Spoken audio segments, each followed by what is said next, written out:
অতএব ক্ষমতার দম্ভ দেখেও না, হুমকি দেওয়ার চেষ্টা করবে না। আহলে হাদিস আন্দোলনের বাচ্চারা কোশ্চেন করে, হুমকি পরোয়া করে না। সেরেফ কোরআন এবং শহীদের সামনে মাথা নত করতে রাজি। যদি কোরআন যা বলে, চারজন যদি আমাকে জীবনও দিতে হয় তাও প্রস্তুত আছি। একটা সহিহ হাদিসের জন্য 10 বার জীবন দিতে রাজি আছি, যে সহিহ হাদিস তো ছাড়তে রাজি নই। কোরআন হাদিস যেখানে আমরা আছি সেখানে, কোরআন হাদিস যেখানে নাই আমরা সেখানে নাই। এই আকীদা বিশ্বাস নিয়ে আমাদের এই জমিতে বাঁচতে দিতে হবে।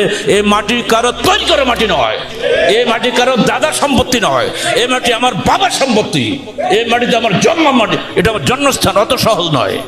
সরকারি লোকরা বসে আছে, আমার টেপ করছে সব।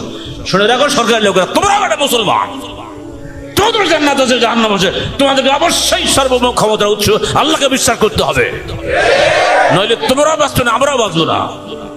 জাহান্নাম থেকে বাঁচার ইচ্ছা তোমাদের আছে, আমাদের আছে। তো সবাইকে বলছি যে যে পদে থাকো না কেন, প্রত্যেকের জান্নাতের একমাত্র রাস্তা হচ্ছে আহলে হাদিস আন্দোলন বাংলাদেশ। পবিত্র কোরআন এবং সহিহ হাদিসের সার্বভৌম অধিকারকে প্রতিষ্ঠা করা ব্যতীত তুই যে পদেই থাকো না কেন 3 পয়সা মূল্য তোমার নাই।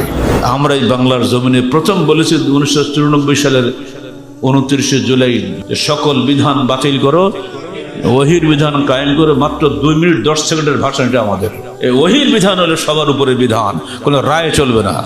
আপনি যতই তবলিগ করেন আর 5 ওয়াক্ত সালাত আদায় করেন আর তারাবি পড়া নিয়ে কোনো কাজ হবে না। আকীদা হবে সবসময় মাথা উঁচু, সম্মুখে চলিতে হবে উন্নত মস্তক উচ্চ তুলি। যে মস্তকে ভয় লেখে নাই লেখা দাসত্বের ধুলি, আগে নেই কলঙ্ক তোর তিলক। কবির এই কথা মুসলমানের সঙ্গে পুরোপুরি মিলে যায়। মুসলমানের এই মাথা সির্ফ আল্লাহর কাছে নত হবে, কোনো বান্দার কাছে নত হবে না। মুসলমানের এই মাথা কোশ্চিন গেল অন্য কাউকে সার্বভৌম ক্ষমতার উৎস বলে বিশ্বাস করতে পারে না। সত্যিকারের পর্দানুষ্ঠান মহিলারা থাকবে এরকম মুক্তার মতো ঘরের মধ্যে। সে আমার মা, সে আমার বোন, সে আমার স্ত্রী। তার চেহারা দেখা মানে অত সস্তা না, জীবন যাবে, তার আগে তুমি ঢুকতে পারবো না।